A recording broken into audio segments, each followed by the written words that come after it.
Entonces vamos con el siguiente ejercicio. Tenemos la siguiente red eléctrica. Sí, vamos. Tenemos la siguiente red eléctrica. Ahí va. Entonces tenemos resistor, bobina, capacitor, bobina, resistor, fuente y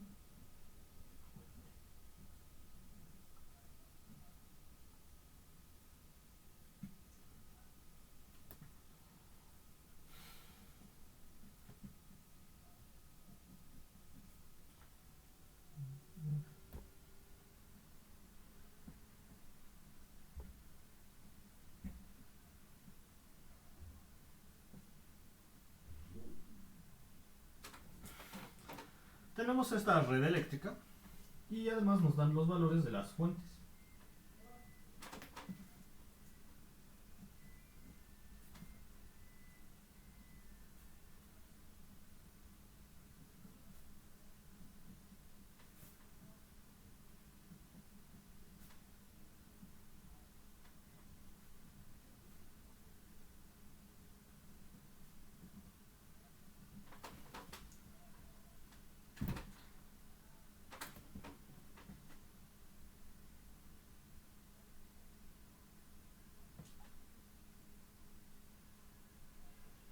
Primero tenemos que identificar cuál es la frecuencia angular omega. La frecuencia angular, bueno, la magnitud de la frecuencia angular omega. La magnitud de la frecuencia angular omega es aquel valor que se encuentra entre la función seno o coseno y la variable t, en este caso es 4. Tenemos 4 radianes por segundo como frecuencia angular omega. Nosotros sabemos que la impedancia de las bobinas es igual a I imaginario por la frecuencia angular omega por la inductancia, y que las impedancias en capacitores es igual a menos I imaginario entre la frecuencia angular omega entre la capacitancia. Entonces voy a redibujar este circuito eléctrico en términos de las impedancias transformadas complejas de los elementos, teniendo lo siguiente.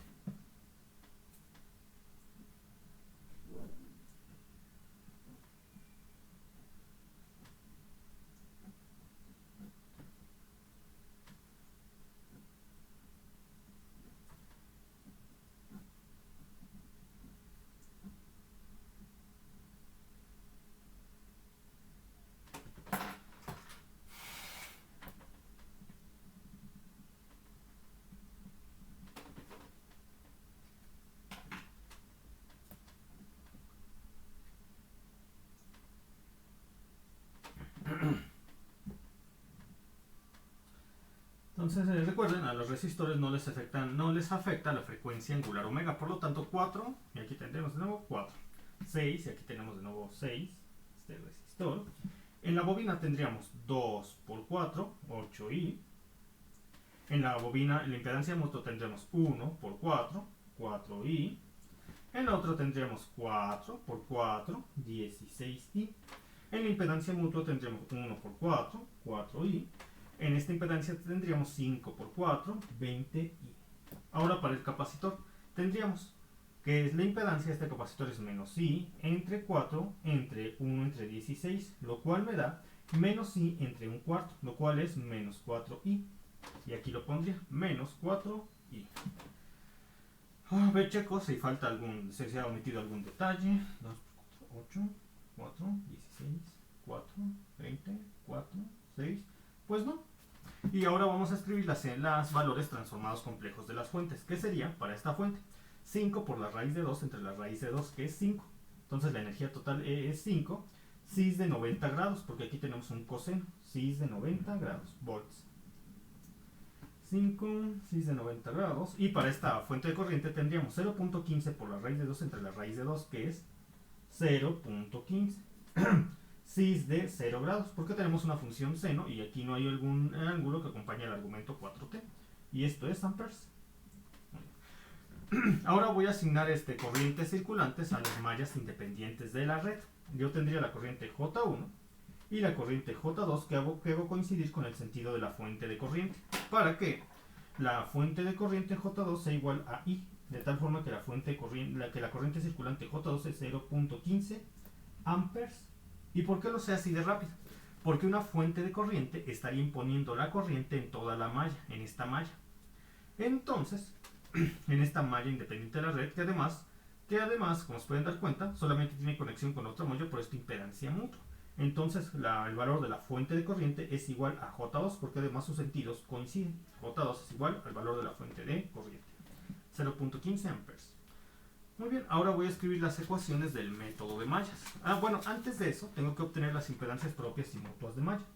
Voy a empezar con la impedancia propia de la malla 1, que sería la impedancia propia de malla 1. ¿Qué nos dice la regla número 1 de impedancia propia de mallas? Que nos dice que se sumarán como más 1 las impedancias propias de los elementos que pertenezcan a la malla, no importando el sentido que tengan con respecto a ella, porque además nosotros asignamos sentidos a las bobinas de forma totalmente arbitraria. Entonces tenemos más de más 6i, más de más 8i, más de más 16, más de menos 4, que es menos 4. Nos daría 8 más 24, 6 más 20i, 6 más 20i.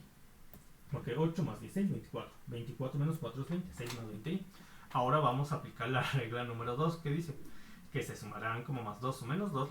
Pero antes, miren, de acuerdo al sentido asignado arbitrariamente a las bobinas, aquí pasamos primero por bobina, aquí primero por marca, de tal forma que esta impedancia mutua se considera negativa. Y ahora tenemos sentido de la corriente J1 coincide con el sentido de la bobina de 8 y con la de 16. Entonces tendríamos coincide más por más 2 de menos 4, que es menos 8i. Y esto me da 6 más 12i, 6 más 12i. Entonces ahora ya tendría 8 de 24 menos 4, 20. Sí, 6 más 12i. Ahora vamos con la impedancia propia de la malla 2, que sería solamente 4 más 20i. 4 más 20i. 4 más 20i. Ahora vamos con la impedancia mutua entre malla 1 y malla número 2. Que por regla número 3, ¿qué dice la regla 3? Pues no aplicamos regla 1 porque la regla 1 dice que se sumarán con más 1 menos 1 las impedancias propias de los elementos que pertenezcan a las dos mallas. Aquí no hay ningún elemento que pertenezca al mismo tiempo a las dos mallas. Pero ¿qué dice la regla número 3? Que se sumarán como más 1 menos 1 las impedancias mutuas entre pares de elementos de tal forma que uno pertenezca a la malla 1 y el otro a la malla 2. De acuerdo al sentido asignado arbitrariamente a las bobinas, en ambas pasamos primero por la bobina y después... aquí pasamos primero por la marca. Aquí primero por la marca, en ambas pasamos primero por la marca. Esta se considera positivo. Ahora, el sentido de la bobina del 6i coincide con J1, al igual que el de la malla 2, por lo tanto tenemos más 4i. Y aquí tendría 4i. Ahora checo que todo esté bien hasta este punto. Sí, todo está bien hasta este punto. Y es el momento de escribir las ecuaciones del método de mallas. Entonces, como tengo dos mallas independientes de la red, tendría la impedancia 1,1 por la J1 más la impedancia 1,2 por la J2, que es igual esta es la ecuación de malla 1, que es igual a la fuente que pertenezca a malla 1. No hay ninguna fuente que pertenezca a malla 1, 0. Ahora vamos con la ecuación de malla 2, que es 2,1 por la J1 más 2,2 por la J2. Y esto es igual al valor de las fuentes que pertenezcan a la malla número 2. Tenemos que hay una fuente de voltaje y una fuente de corriente. La fuente de voltaje no coincide con el sentido de la malla, de tal forma que tendríamos menos 5 de 6 de 9 grados. Y 6 de 9 grados equivale a un i imaginario. Aquí lo voy a poner, menos 5i. Más el valor en voltaje de la fuente de corriente, que es una incógnita porque la corriente entrega su valor en corriente, no en voltaje. Más el valor, y es más porque el sentido de la fuente de corriente coincide con el sentido de la malla. Más el valor en voltaje de la fuente de corriente. Entonces, y además sabemos que la J2 es igual a 0.15 amperes. Entonces, dejen checo que todo esté bien hasta este punto. Entonces tenemos... Sí, sí está bien. Está bien, ¿no? Está bien. Sí, todo está bien hasta este punto. J2 está igual. Entonces voy a sustituir a J2. Voy a primero a nombrar a esta mi ecuación A. Y a esta mi ecuación B.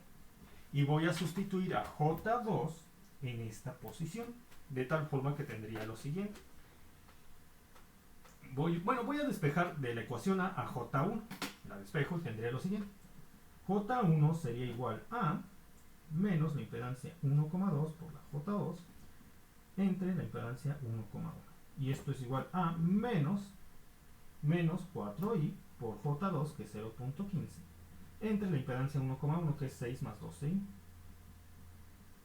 Esto me va a dar igual a J1, me da igual a.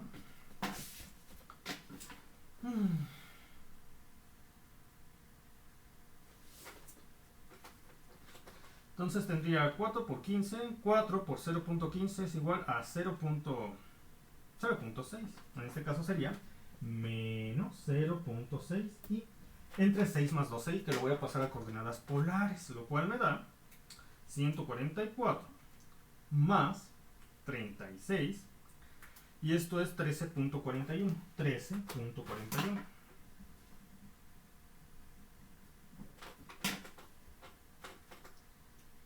...144 más 36...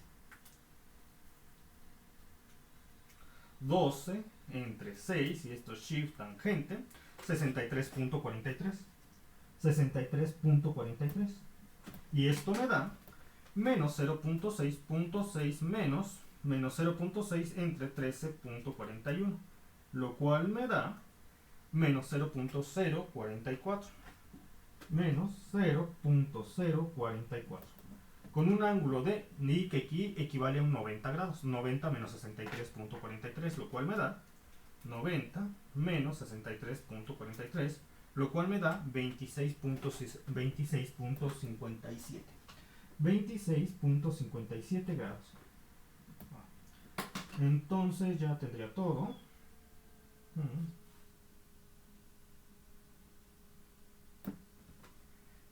Sí, ya sería todo. Ya tenemos la corriente circulante J1. Por ejemplo, ¿qué pasaría ahora si quiero obtener la caída de voltaje en este resistor, en el de 4? Entonces multiplico 4 por la corriente que la atraviesa, que es J2. Tendría el voltaje, caída de voltaje del resistor de 4 ohms, V es su índice 4 ohms, sería igual a 4 ohms por la corriente que la atraviesa, que es J2. Mi J2 es 0.15. Esto me da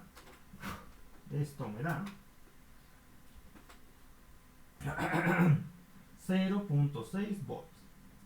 ¿O qué pasaría si yo quiero obtener la caída de voltaje en esta bobina?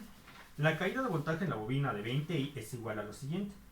Voltaje en la bobina de 20i sería igual a su impedancia, 20i, por la corriente que lo atraviesa, que es J2, que es 0.15. Pero además hay que considerar que esta bobina está acoplada con la otra bobina, de tal forma que hay que considerar el voltaje inducido por el acoplamiento. Entonces este sería A más 4i, que es la impedancia mutua entre ambas, más 4i, por la corriente que atraviesa la otra bobina, que es J1, más 4i por J1, que nos dio menos 0.044, 6 de 26.57 grados. Ahí está. Dejen checo que hasta este punto todo esté bien, sí, todo está bien. 20i más 4i. Sí, todo está bien hasta este punto. Entonces yo tendría que el voltaje en la bobina de 20i que está acoplada con la bobina de 6i es igual a 20 por punto 15 me da, creo que es 30. 20, no, 10 punto, 20 por punto 15, mejor lo veo. 3. 20 por punto 15 es 3i. Y entonces tendría 4 por menos 0.044 me da 0.170 menos 0.176 menos 0.176 y aquí tendría 90 grados. 90 y equivale a 90 grados. 90 más 26.57, lo cual me da 116.57.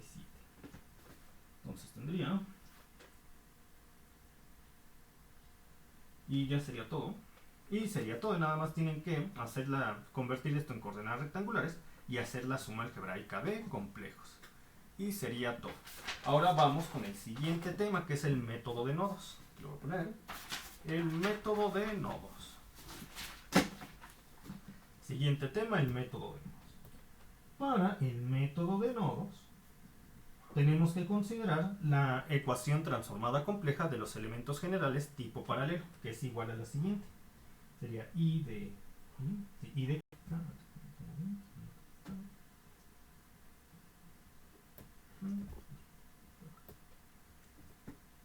entonces tendría K, N, la suma desde el igual con 1 hacia este lambda, y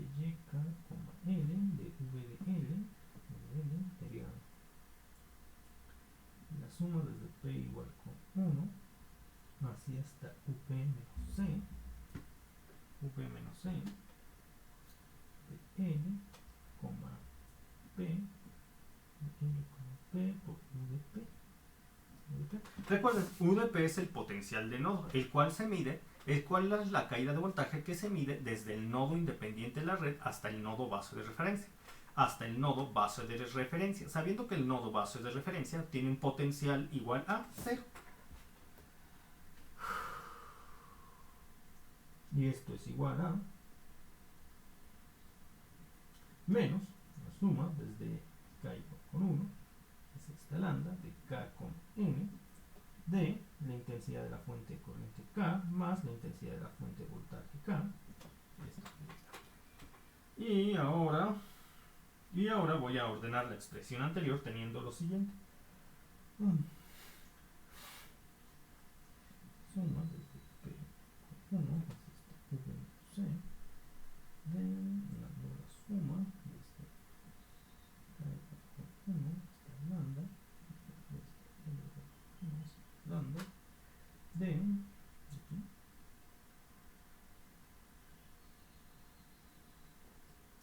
de K, N, de la admitancia K, N, de L, P, de U de T, es igual a menos de K igual con 1, es esta lambda, de K, N, de la intensidad de la fuente corriente K, más la intensidad de la fuente de voltaje K. Y miren, ahora yo puedo definir una nueva magnitud de esta posición a esta posición, la cual es conocida como las admitancias, la admitancia de nodo. La admitancia de nodo que suelo denotar con la letra Y manuscrita. N, P, la cual es igual a la sumatoria desde K igual con 1 hacia esta lambda, y la sumatoria desde L igual con 1 hacia esta lambda, de K de los números de incidencia K, N, por la admitancia mutua entre elementos K, L, por los números de incidencia L, P. Y esta sería mi admitancia de nodo. Entonces yo ya puedo sustituir, que de hecho es lo que está escrito desde esta posición a esta posición, de tal forma que yo ya puedo reescribir esta expresión de la siguiente manera.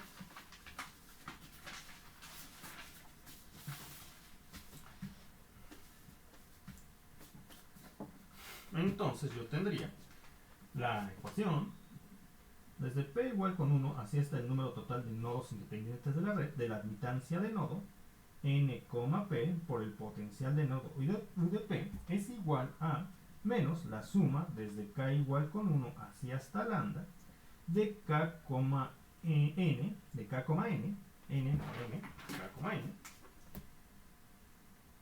N, D que multiplica a la intensidad de la fuente de voltaje del elemento K más la intensidad de la fuente de voltaje, fuente de corriente del elemento K más la intensidad de la fuente de voltaje del elemento K más la intensidad de la fuente de corriente del elemento K.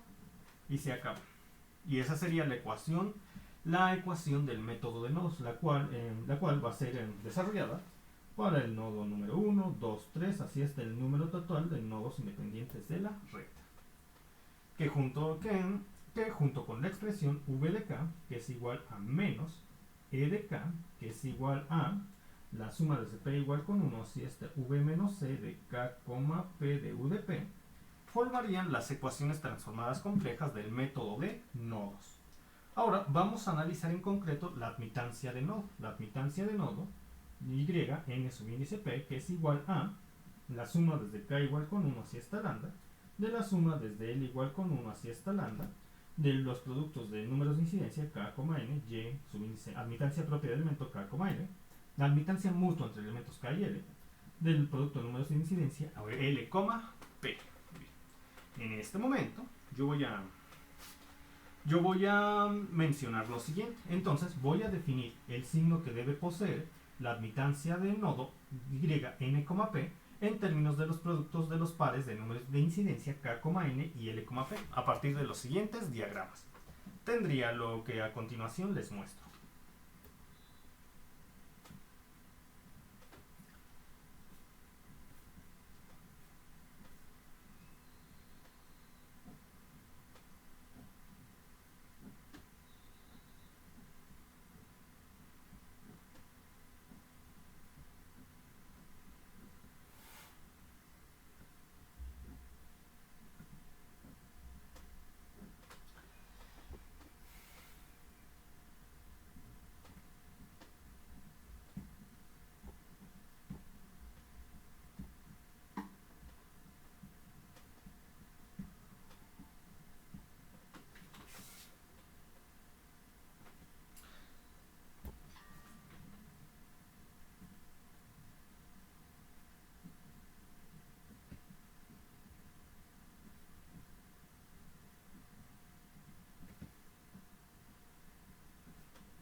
Muy bien, entonces tenemos el primer diagrama. En el primer diagrama el elemento K entra al nodo N, el elemento L entra al nodo P. Ambos elementos están acoplados magnéticamente. Entonces tenemos entra y entra, por lo cual aquí poseemos un menos y un menos. Menos por menos más. Ahora vamos con el siguiente. El elemento K sale del nodo N, más el elemento L sale del nodo P, más y más. Ambos elementos están acoplados magnéticamente, más por más, más. El elemento K entra al nodo N, menos el elemento L entra al nodo P, pues L, P, más. Menos por más, menos. El elemento K sale del nodo N, por eso K con respecto a N tenemos más 1. El elemento L entra al nodo P, por eso que en relación entre L y P tendríamos menos 1. Más por menos, menos. Ahí está. Y es así como se define el signo de las admitancias de nodo. Ahora tenemos lo siguiente, las reglas para definir las admitancias de nodo. Las reglas para definir las admitancias de nodo. Entonces voy a empezar con la admitancia propia de nodo, que se suele notar y subíndice n, e. Tendría lo siguiente.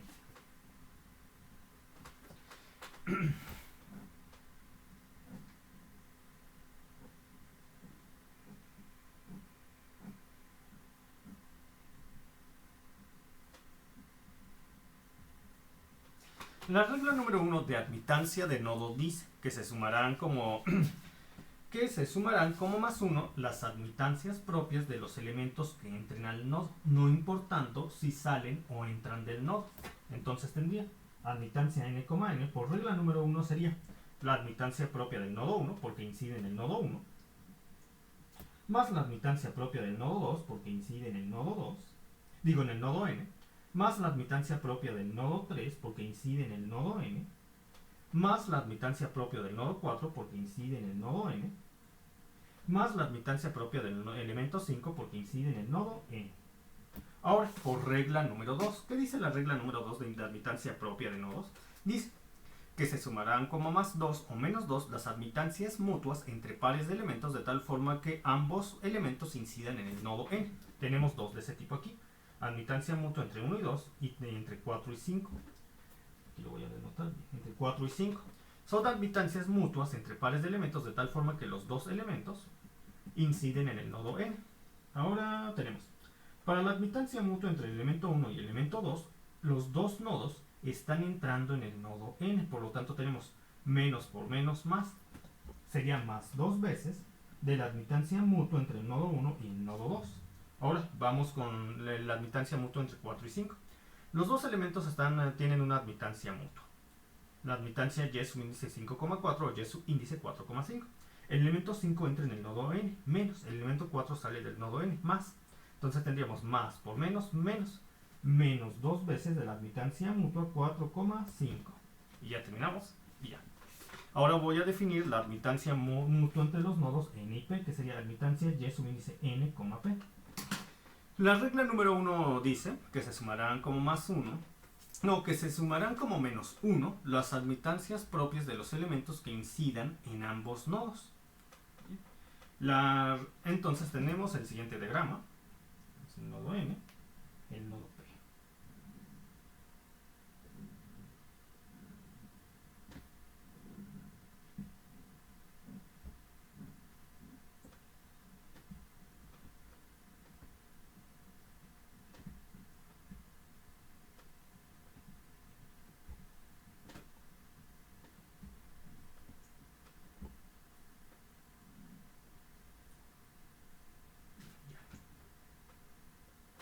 Entonces, como les decía, la regla número 1 para determinar la admitancia mutua entre nodos dice que se sumarán como menos 1 las admitancias propias de los elementos que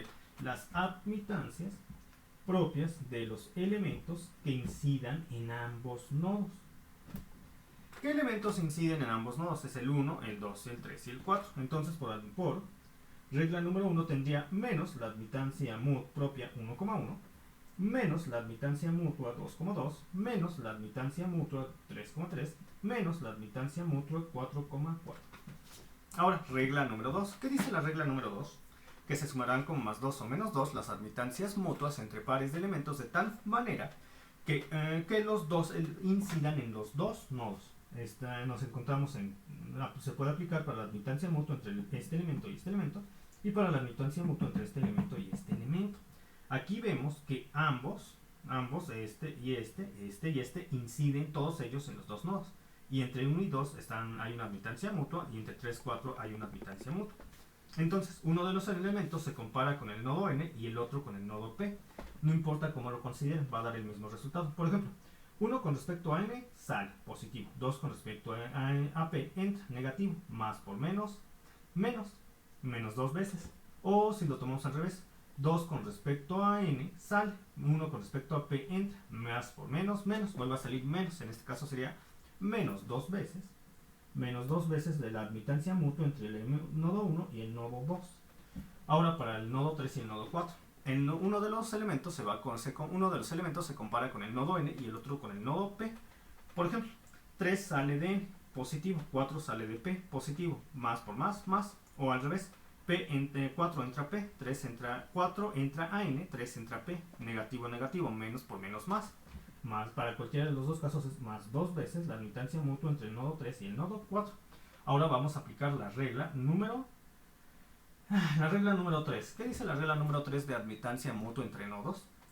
Que se sumarán con más 1 menos 1 las admitancias mutuas entre pares de elementos de tal manera que uno de ellos incide en el nodo n y el otro incide en el nodo p. Por ejemplo, para la admitancia mutua entre elementos 5 y 1. El elemento 1 incide en los dos nodos, n y p, pero el elemento 5 solamente incide en el nodo n, por lo tanto el elemento 1 se va con p. Y dices, el elemento 5 entra a n y el elemento 1 entra a p. Sería menos por menos más la admitancia mutua entre el elemento 1 y el elemento 5. Ahora vamos con el elemento 7 y el elemento 8. Hay una admitancia mutua entre el elemento 7 y el elemento 8, sí. Pero en este caso, el elemento 7 y el elemento 8 solamente inciden, el elemento 7 y el elemento 8 solamente inciden en el nodo P. Entonces para aquí no aplicaría la impedancia mutua entre mallas, se aplicaría la impedancia, aquí no aplicaría la admitancia mutua entre nodos, lo que aplicaría en este caso es la admitancia propia de un nodo. Entonces esto queda más para el análisis anterior. Pero ¿qué pasaría si acaso el elemento 6 estuviera acoplado con el elemento 8? El elemento 6 solamente incide en el nodo n, el elemento 8 solamente incide en el nodo p. De tal manera que 6 sale de n y 8 entra a p. Entonces tendríamos más por menos la admitancia mutua entre 6 y 8. Y muy bien. Entonces les puedo comentar que para resolver un circuito por medio del método de nodos necesitamos llevar a cabo 4 pasos. Primer paso sería agrupar orientar y numerar los elementos, orientar y numerar a los elementos de la red eléctrica como elementos generales tipo paralelo. Segundo paso, asignar un potencial de nodo a cada nodo independiente de la red. Tercer paso sería definir el signo de las inductancias mutuas y a su vez definir la magnitud y signo de inductancias mutuas. Y cuarto paso, escribir las ecuaciones del método de nodos. Entonces vamos a empezar con un pequeño ejercicio. Sería